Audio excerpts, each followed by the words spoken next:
This is Foundational Mathematics for Secondary School Beginner Level. This course is facilitated by Limitless Learning TT, where it's all about learning on the go. Log into our website from any place at any time and view past videos, practice problems, and solutions for your course. For more information on the services we offer, you can visit our website at www.limitlesslearningtt.com. And if you have any additional questions or concerns, please feel free to email us at info@limitlesslearningtt.com. In today's lesson, we will be doing a recap of decimals and an introduction to significant figures. So let's start with our recap of decimals. Now, if you remember decimals from previous course, you know that it involves some sort of digits which make up a number, as well as something known as a decimal point. So what I'm going to do is write an example of a decimal, and then we're going to go over some points about decimals. So my example is 265.473. Now, decimals allow us to write large numbers or very large numbers, but it also in turn allows us to write small numbers. Those are small numbers that are less than 1. Now, the digits which are placed to the left, as in the left of my decimal point, this is my decimal point here in the middle. So the numbers that are to the left of my decimal point show numbers that are greater than 1.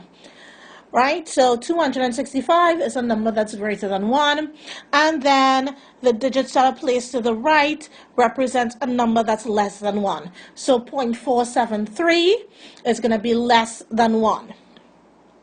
Now, the decimal point is the most important part of your decimal number because it's going to indicate how big a number is and what each place of that number represents. Each place of your decimal point has a certain name. So, for example, this is your ones place. So this place value here represents ones, whereas this place value here represents tens, whereas this place number here represents hundreds. So each place represents a certain amount. Now, when you move to the left, so anytime you move to the left, in terms of your decimals, you get 10 times larger. So move to the left. Each place is 10 times larger. I'll write it as times instead. 10 times larger than the previous place.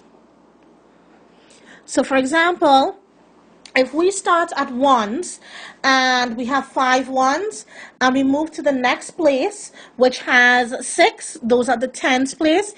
Tens are 10 times larger than 1. If we move further to the left, we're at the hundreds place, and 100 is 10 times larger than 10. When we move to the right, instead,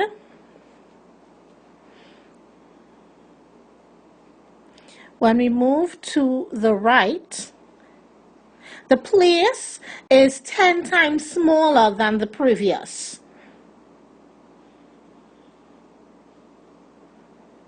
So 10 times smaller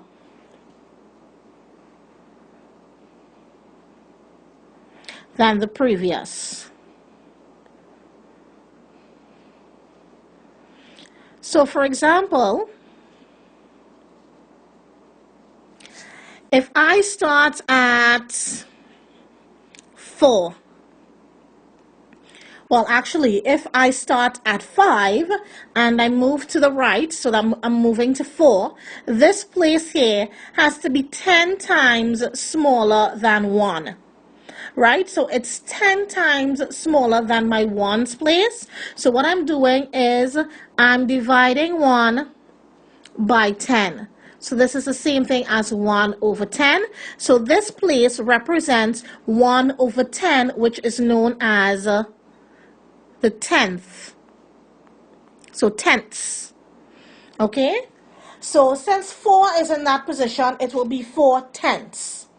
Right? If I move over to the position that has 7, right? I'm moving to the right, so I have to be 10 times smaller than 1/10. So I am going to divide by 10, and when I divide by 10 over 1, remember that's the same thing as multiplying by 1 over 10. So that gives me 1 over 100. So this place here is known as hundredths. Right? If I move further to the right, I'm going to be 10 times smaller than hundredths, and this is known as thousandths. Okay? So hundredths is smaller than tenths by 10 times, and then thousandths is smaller than hundredths by 10 times. So as you move to the right, you become 10 times smaller than the previous number. As you move to the left, you become 10 times larger. So the more you move to the left in the decimal, the larger that place value. When you move to the right, the smaller that place value is. Simple enough. Now, in terms of decimals, we're going to just review adding and subtracting decimals, as well as multiplying and dividing by decimals. We always want to know how our operations are going to work with whatever's a new thing that we're introducing. So we're doing a recap of decimals. We want to know how decimals work with respect to addition, subtraction, multiplication and division. So let's start with addition and subtraction. Now addition and subtraction have the same rules when it comes to decimals. So these are my rules when it comes to addition and subtraction of decimals. One, I'm going to line up the decimals, and what I mean is I want corresponding place values in line with each other. So I want all tenths in line, all ones in line, all hundredths in line, etc. Then I'm going to put in zeros as placeholders if I need to, and you'll see this in an example when I do it. And then you're going to add and subtract like you're accustomed to doing. Right? So let's look at an example. Suppose we want to do 1.743 plus 0.561. Right, so the first thing we're going to do is write it in columns like we usually do an addition question. So that's 1.743 plus, and again I'm lining up my two numbers with the corresponding places, 0.5612. Now you realize that my first number doesn't have a place value in this spot here. So what I'm going to do is I'm going to add a 0 to the end. It doesn't change the value. I'm just putting a 0 to know that there's no number or that was in that spot. So now I have everything lined up. They're all in their respective columns, and now I can add like I'm accustomed to doing, starting from the right side and moving to the left. So 0 plus 2 will be 2, 3 plus 1 will be 4, 6 plus 4 will be 10, so I put the 0 and I add the 1 to this column. 7 plus 5 is 12, plus 1 is 13. So I add the 3 to this column and the 1 to this column. I put my decimal point. 1 plus 0 plus 1 is going to be 2. So my final answer for this is going to be 2.3042. So all I did was line up the decimals with each other. I placed this 0 here since there's a number 2 here so that my columns will be filled. And then I continued adding like I know how to do. Suppose instead this was a subtraction question.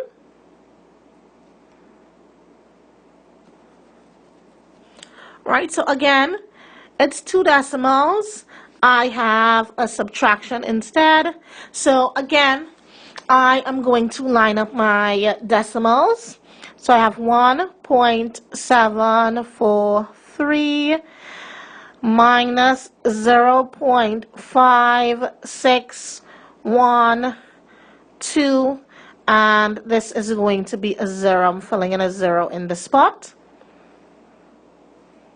And I'm going to do my subtraction, starting from the right, moving to the left. 2 from 0, I can't do that. I'm going to go to the next column and borrow 1. This changes to 2. This 1 comes here. So I now have 2 from 10 is 8. 1 from 2 is 1. 6 from 4, I can't do that. So I go to the previous column and I borrow 1. So this leaves me with 6. I add the 1 here.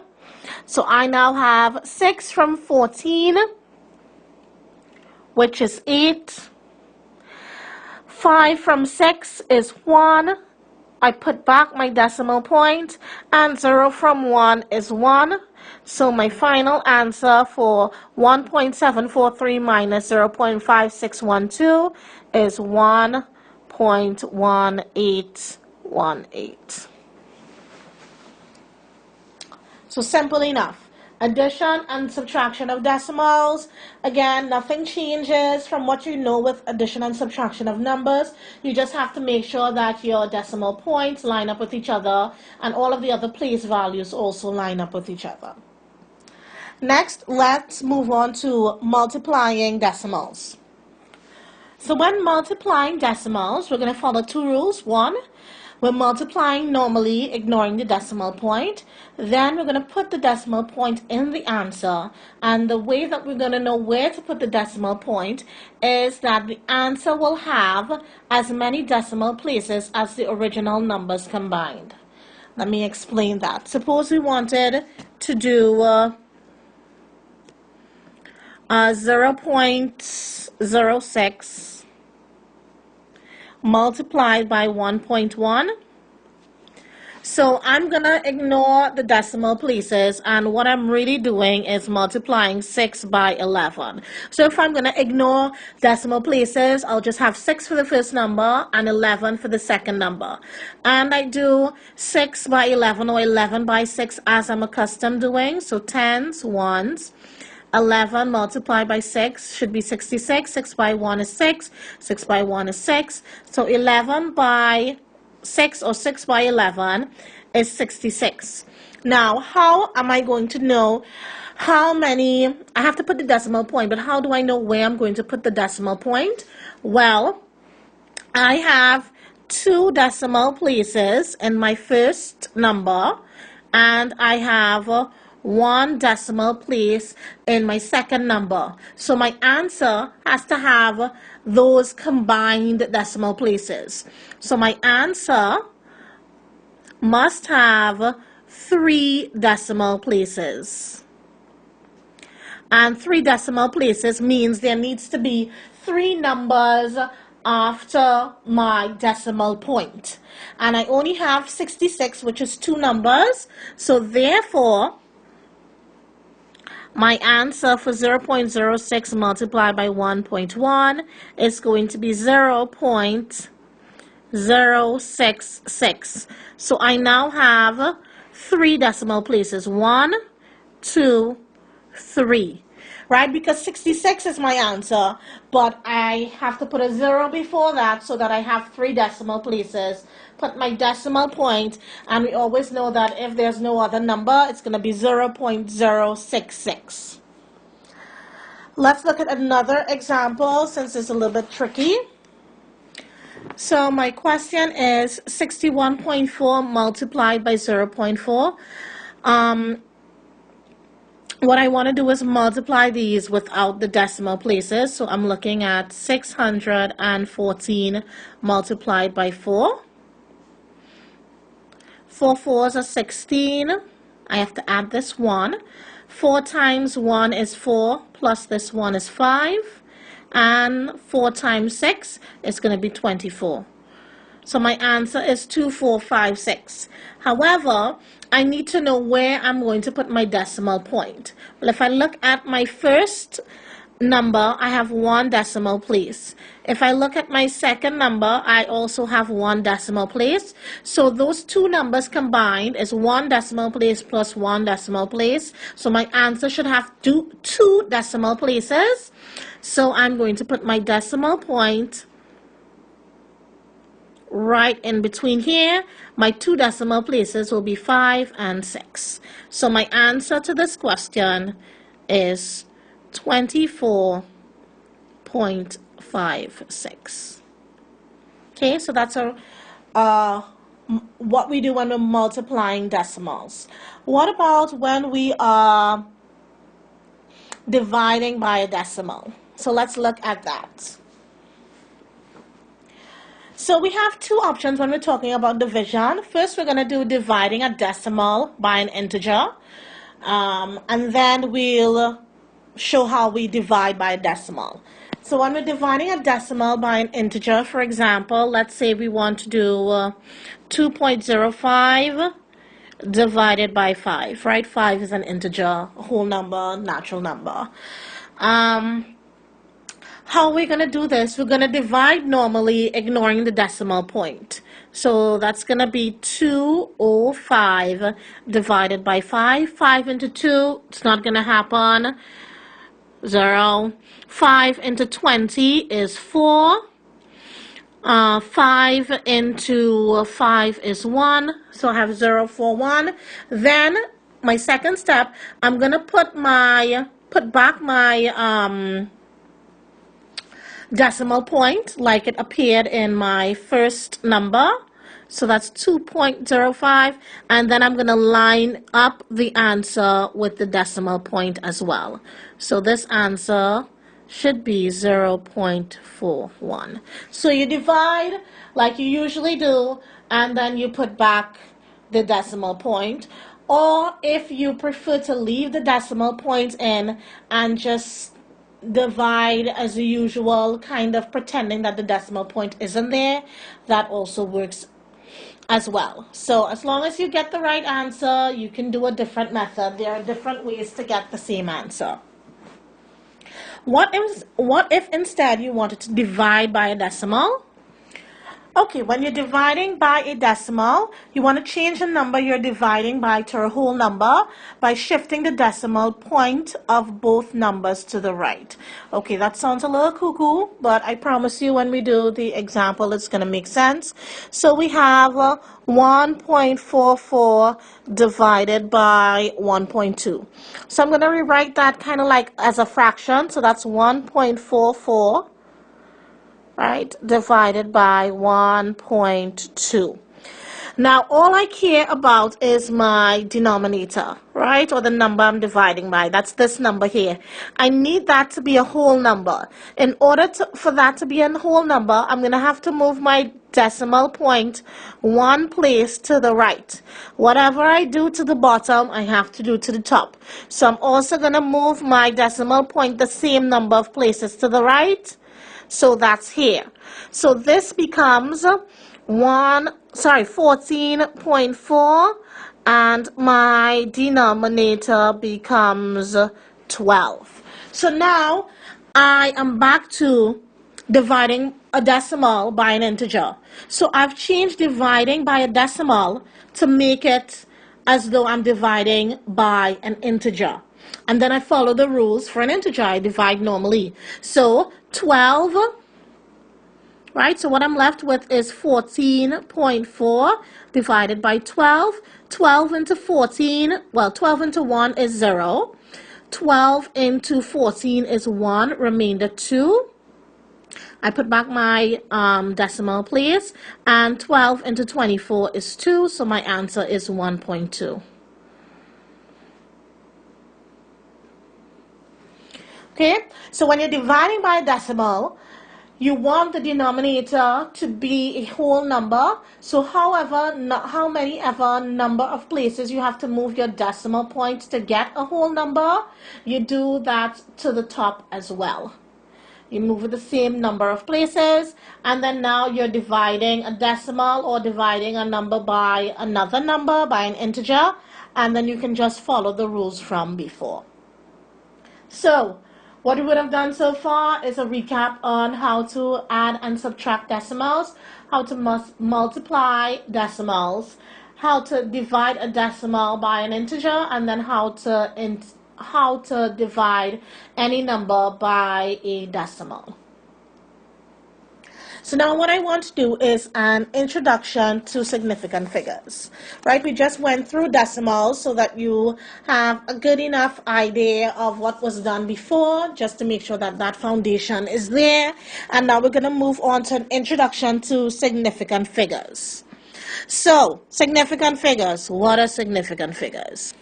So significant figures refer to the number of important single-digit values in a number or in a value, right? So the number of important single digits in a value, or the number of important single digits in a number. Now, how do you know which digits are important? How do you know? Now, there are rules that tell you which digits are important. So there are rules in determining which figures are, or which digits are significant figures. So there are 3 rules that we're going to follow. These are the 3 rules. First rule, non-zero digits are always significant. So that's 1, 2, 3, 4, 5, 6, 7, 8, 9. Those are the only non-zero digits that we have. Those are always significant. Any zeros between significant figures are significant. You will see that in an example. So basically they're saying if there are any zeros between non-zero digits, as in any zeros between 1, 2, 3, 4, 5, 6, 7, 8, 9, those zeros are going to be significant. Only if they are between 2 significant figures, or 2 non-zero digits, right? And then finally, a final zero or a trailing zero in the decimal portion only. That's the most important part. So a final zero, if your zero is in the decimal portion, or if you have more than 1 zero in the decimal portion, then you are significant. Those zeros are significant. Okay, so zeros that are in between significant figures are significant, and then zeros that are in the decimal portion are significant. Best way to see this, let's look at some examples. Suppose I had the number 105.7, so that's 105.7. How many significant figures do you think I have? 4. 1. Okay, so let's start with the first rule. All non-zero digits are always significant. This is non-zero, this is non-zero, and this is non-zero. So we know for sure that 3 out of these 4 digits are significant according to the first rule. Then the second rule said, if I have any zeros between significant figures. Well, we've already identified that 1, 5, and 7 are significant figures, and my zero is between 1, which is a significant figure, and 5, which is a significant figure. So therefore, this zero is also going to be a significant figure due to rule number 3. So the number of significant figures that I have are 4 significant figures. And I'm going to be basically shortening significant figures to sig fig. So when you see sig fig, I literally mean significant figures. I don't feel like writing out significant figures every time.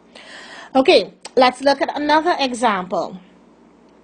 122.01.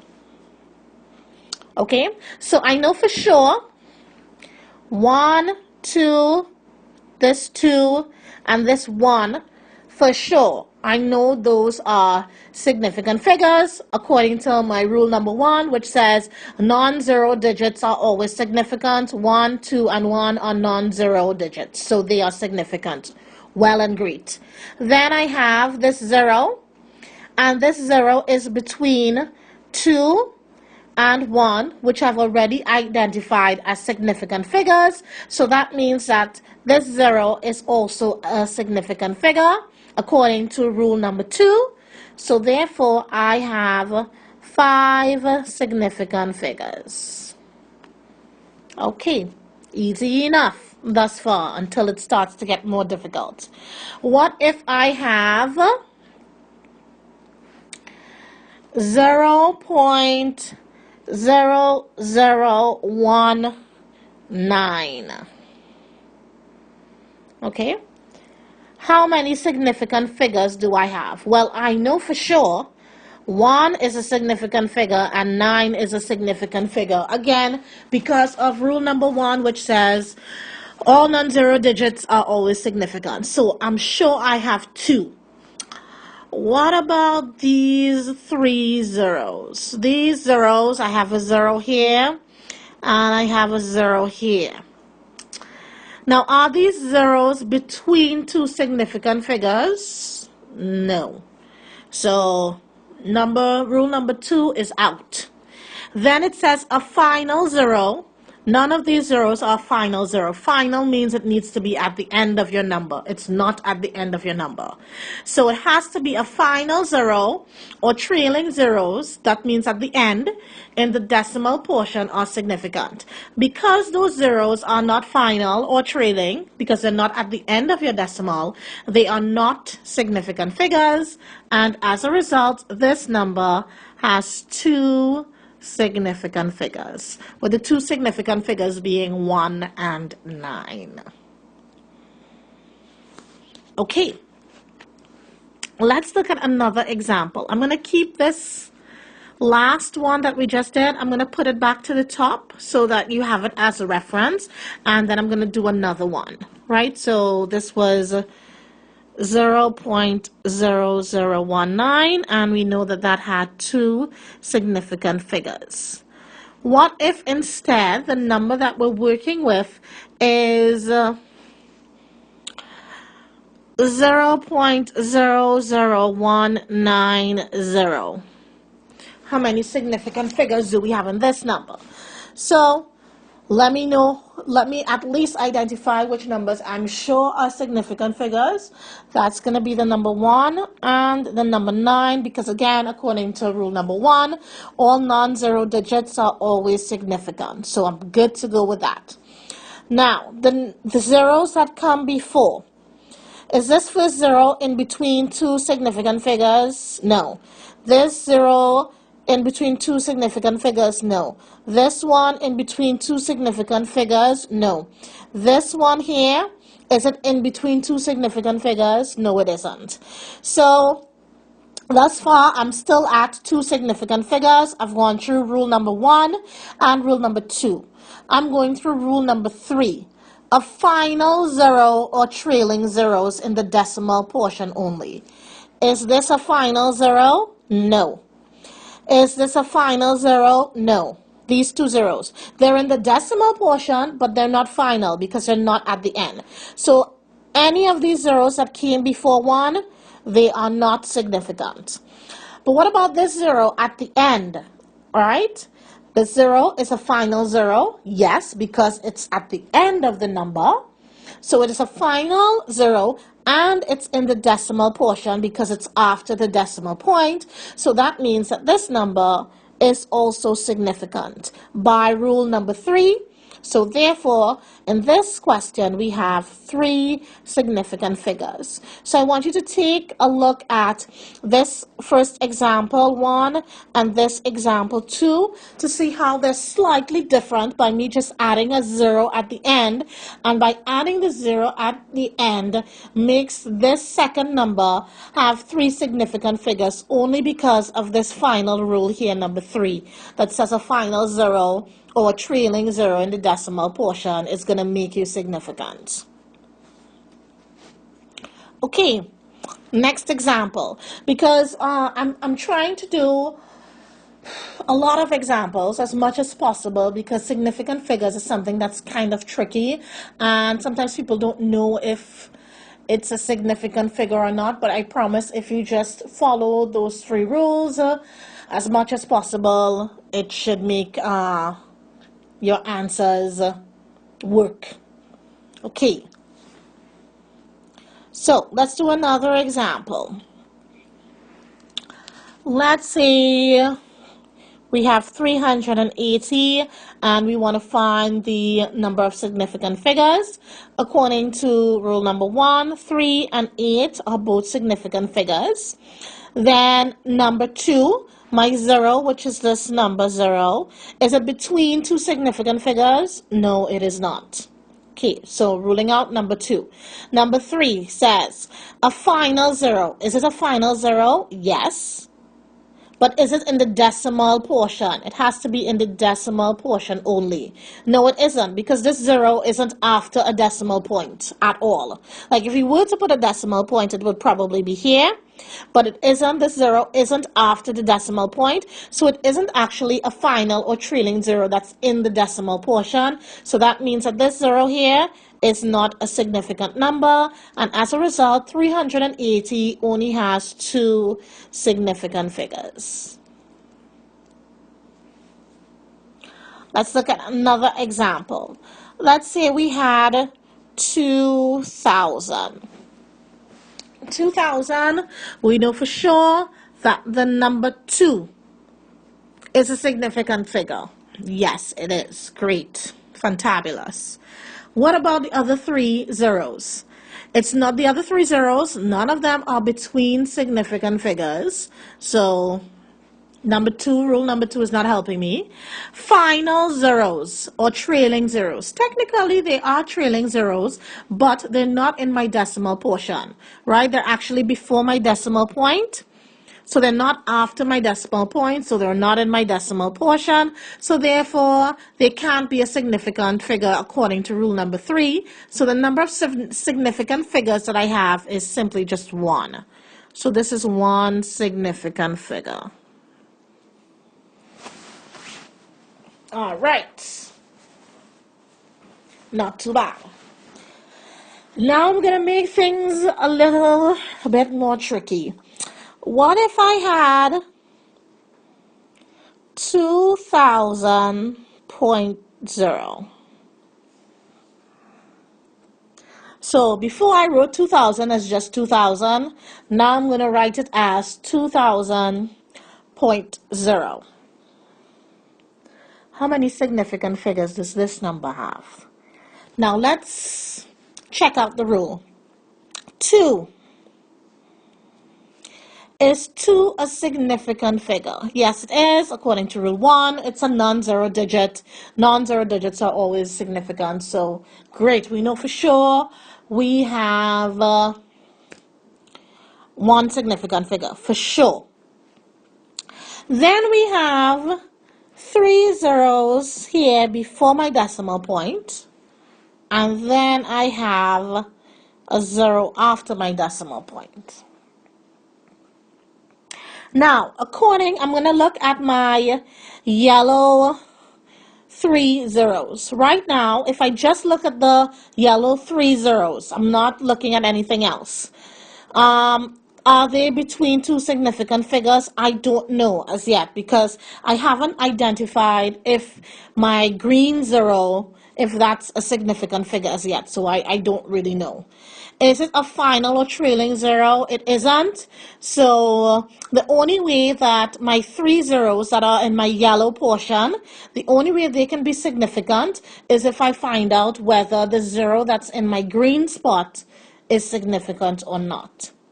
So now I'm going to leave my zeros that are in the orange or yellowish zone, and I'm going to look at the 0 that's in the green place, because that's going to help me figure out what's going on with the other zeros. So I'm looking at my 0 in the green place. Is it between any significant figures? No, it's not. Okay. So it doesn't obey number 2, so I can't be a significant figure according to number 2. But I'm looking at number 3. Rule number 3 says a final 0, it's a final 0, or trailing zeros in the decimal portion. So my final 0, it's in the decimal portion, is significant. So therefore, this last 0 is actually a significant figure.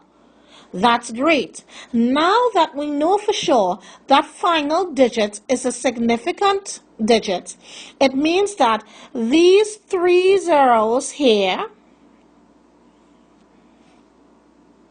are between significant digits, right? They're between significant figures. They are between 2 and 0. There's a significant figure before them. There's a significant figure after them. So therefore, in this question, I have 5 significant figures. So that's the most difficult kind of question you're going to get with respect to significant figures. In this case, you had a lot of zeros. What you needed to do was to find out if that final 0 is actually a significant figure. And because those 3 zeros, there's a significant figure to my left, and there's a significant figure to my right, it means that I have 5 significant figures. So we've kind of gotten a hang of significant figures and how to identify significant figures. Again, literally, you just want to follow these 3 rules.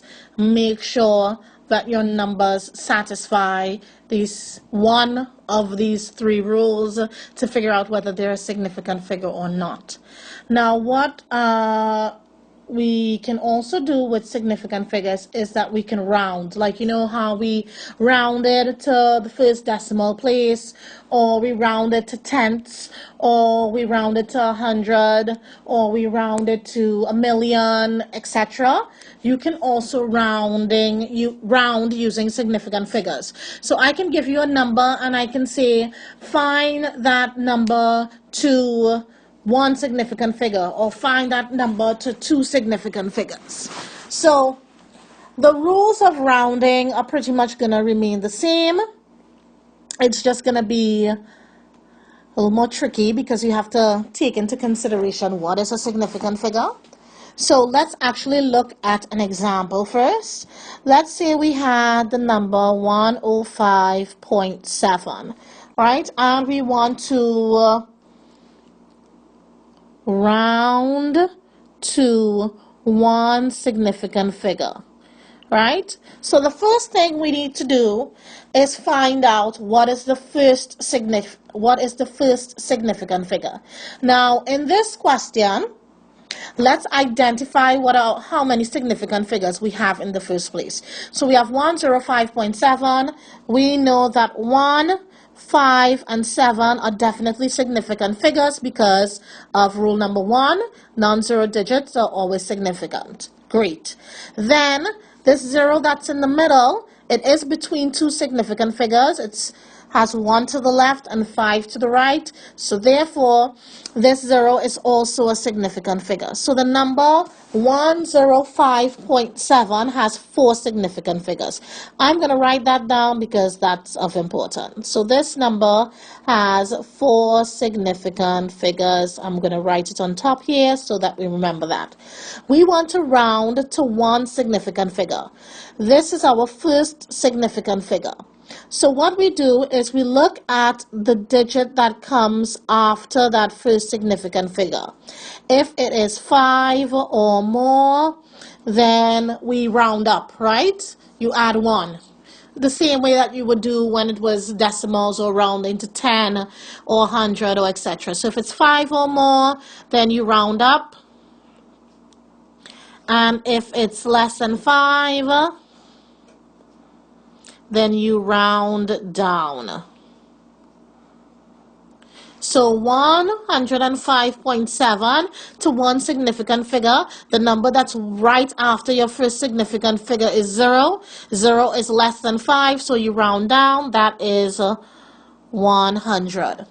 So your answer to one significant figure is 100, because remember, in this case, when we give our answer 100, this 0 is not a significant figure, and this 0 is not a significant figure, so literally I only have one significant figure, which is 1. I've rounded to one significant figure.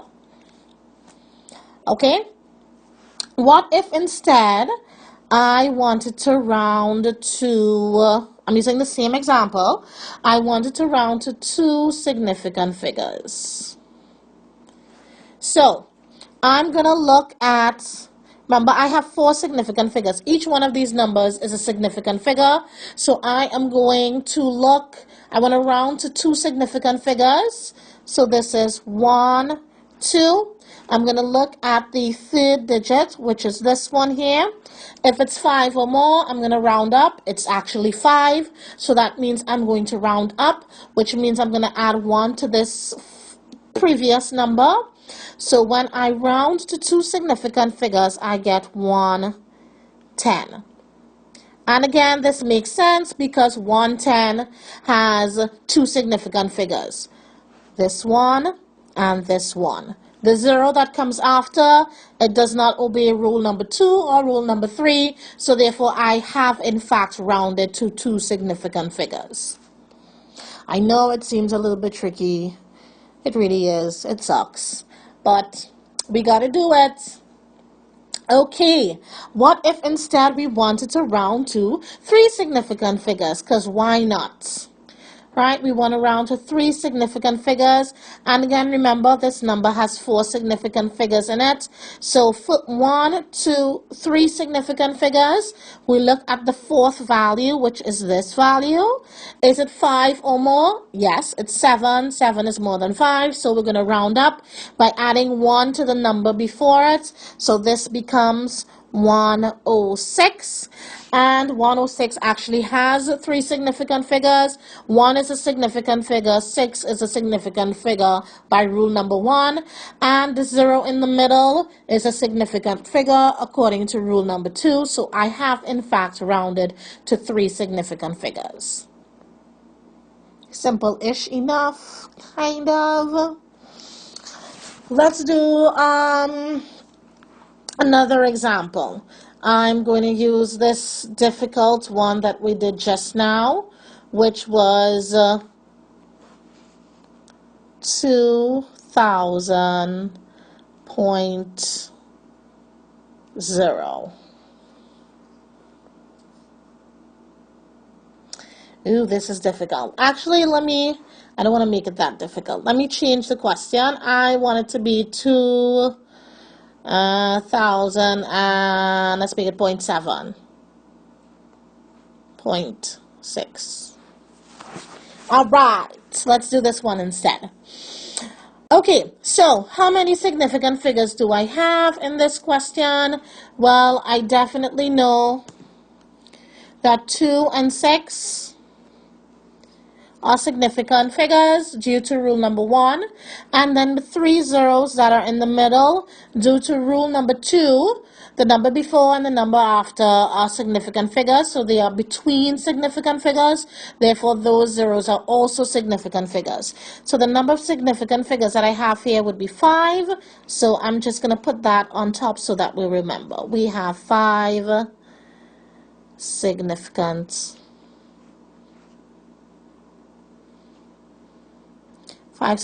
figures. Okay, now we want to round to 1 significant figure.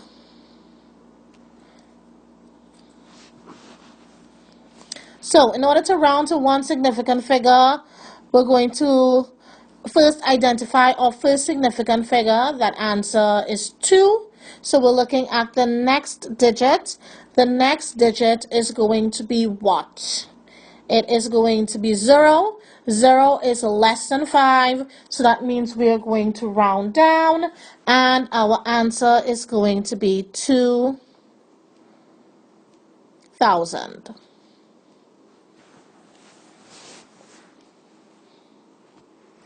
I'm actually going to write that answer here, 2,000. What if instead we wanted to round to four significant figures? Well, my first 4 significant figures are going to be 1, 2, 3, 4. So I'm looking at this 5th number. This 5th number is 5 or greater. It's 6, so it's greater than 5. Round to 4 significant figures. Right? So 6 is greater than 5. So therefore we're rounding up, which means we add 1 to this number here. So that is 2001.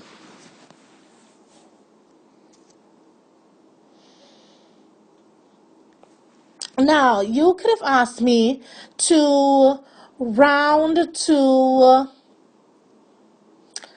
3 significant figures, and with this question it's not possible to do that, because if we were to round to remember, when we round to significant figures, our answer has to have that number of significant figures. So when we rounded to significant figures, we actually had 1 significant figure here. It's 2, so 2000 is my answer. Here I'm rounding to 4 significant figures, so each of these are supposed to be significant figures, and they are, right? 2 and 1 are significant, and the zeros between them are significant according to rule number 2. But if I were to round, or try to round, to 3 significant figures, I would actually be looking at this 0 here, right? This 0 here is less than 1, which means that my answer would be 2000. But if my answer were 2000, it doesn't have 3 significant figures here, because according to those rules of 3 significant figures, only 2 would satisfy as a significant figure and the others wouldn't. So it's not possible to find an approximation or to round to 3 significant figures. In this example, you'd only be able to round to 1 significant figure and 4 significant figures. Let's do one final example with rounding before we end off this lesson. So let's say that we had the number 0.0280, and we want to do 2 questions. First is to round to 1 significant figure. And then the second question is to round to 2 significant figures. And again, rounding, same thing as approximate, same thing. Okay, so our number is 0.0280. First thing we want to find out is how many significant figures we have in this number. We know for sure 2 and 8 are significant figures due to rule number 1. All non-zero digits are always significant. So we know for sure we at least have 2 significant digits. These zeros that come before here are not significant because they're not between 2 significant figures, and they're not trailing zeros, and they're not trailing in the decimal portion. So these zeros, not significant. So we're still left with our 2 and 8 for sure. Then the last 0 that we have is actually a final 0, and it's in the decimal portion. So according to rule number 3, this is also a significant figure. So in total, we have 3 significant figures. Now we want to round to 1 significant figure. So 2 is our first significant figure. So we're looking at the number after 2, which is 8. And this number is greater than 5, so therefore we add 1. So when we round to 1 significant figure, we get 0.0280. 0.03. And this number has one significant figure, the one significant figure being 3. So we know we're right. Then next, we want to round to two significant figures. So our first two significant figures are these two numbers. We look at our third significant figure, which is 0. 0 is less than 5, so therefore we round down and leave the answer as is, which is 0.028. And looking at our answer, we only do have two significant figures, and those are 2 and 8. So again, in this lesson, we would have done a recap of decimals, how they worked with our operations of addition, subtraction, multiplication, and division. Then we did an introduction to significant figures. Actually, what is significant figures? Following the 3 rules of significant figures to find out how many significant figures we have in a number. And then we would have also rounded or approximated to the nearest significant figure, or how many ever significant figures we were asked to round or approximate to. So that brings us to the end of this lesson. This is Foundational Mathematics for Secondary School, beginner level. This course is facilitated by Limitless Learning TT, where it's all about learning on the go. You can log into our website from any place at any time and view past videos, practice problems, and solutions for your course. Of course, for any additional services we offer, you can check our website, which is limitlesslearningtt.com. And if you have any additional questions or concerns, be sure to send us an email at info@limitlesslearningtt.com.